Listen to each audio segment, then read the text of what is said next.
Matapang na nagpahayag ng kanyang saloobin, ang actress-singer na si Agot Isidro kaugnay na nagpapatuloy ng impeachment trial ni Vice President Sara Duterte. Sa isang post sa kanyang ex account, tila klinestyon ni Agot ang kakayahan, kompetensi at integridad ng isang individual na pinagkakatiwalaan umano ng napakalaking halaga ng public funds.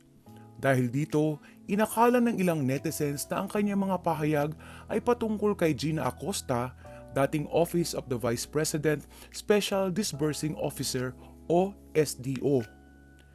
Sa kanyang cryptic post, sinabi ni Agot, ganyan ba ang level ng comprehension, competency, and integrity ng pinagkakatiwalaan ng ₱500 million pesos? Sinundan pa niya ito ng mga linyang, tanga-tangahan ba o totoo na? At your honor, I'm confused. Agad namang nagbigay ng reaksyon ng ilang social media users at sinabing tila si Acosta ang tinutukoy ng aktres, lalo na't naging sentro ng pagtatanong sa impeachment proceeding ang paggamit at pag-release ng confidential funds ng OVP. Si Acosta ay nagsilbing SDO na sinasabing may responsibilidad sa pagproseso at pag-disburse ng confidential funds. Sa pagdinig, naging witness siya matapos questionin ng prosecution ang kanyang posisyon at ang umano'y conflict of interest dahil nananatili siyang empleyado ng OVP at may koneksyon pa rin sa kampo ni Duterte. Sa kanyang testimonya, inamin ni Acosta na wala siyang formal na training para sa posisyon bilang SDO.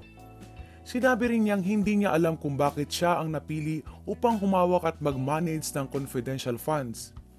Hindi ko alam, Your Honor. Basta ginagawa ko lang ang trabaho ko na pagiging SDO. Pahayag niya sa pagdinig. Dahil dito, mas naging mainit ang mga tanong tungkol sa kanyang qualification at kakahayang humawak ng milyon-milyong pisong confidential funds. Isa rin sa mga lumutang sa kanyang testimonya ang tungkol sa 125 million na confidential funds na umano'y ipinasa sa security officer ni Duterte na si Raymond Dante La Chica. Ayon sa testimonya, si Vice President Sara Duterte umano mismo ang nagbigay ng kautusang i-turn over ang naturang pondo. Samantala, hati ang mga reaksyon ng netizens sa post ni Agot. May ilang nagbiro tungkol sa posibleng future position ni Acosta, habang ang iba naman ay mariing kumwestiyon sa kanyang testimonya at pananagutan. May mga netizen din nagsabing tila iniiwasan umano ni Acosta ang ilang tanong at inakusahan siyang nagbobobobohan lamang sa pagdinig.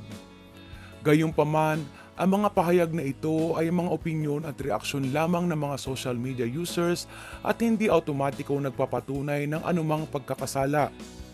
Patuloy namang sinusubaybayan ng publiko ang impeachment proceeding at ang mga testimonya ng mga personalidad na sangkot sa usapin ng confidential funds ng OVP.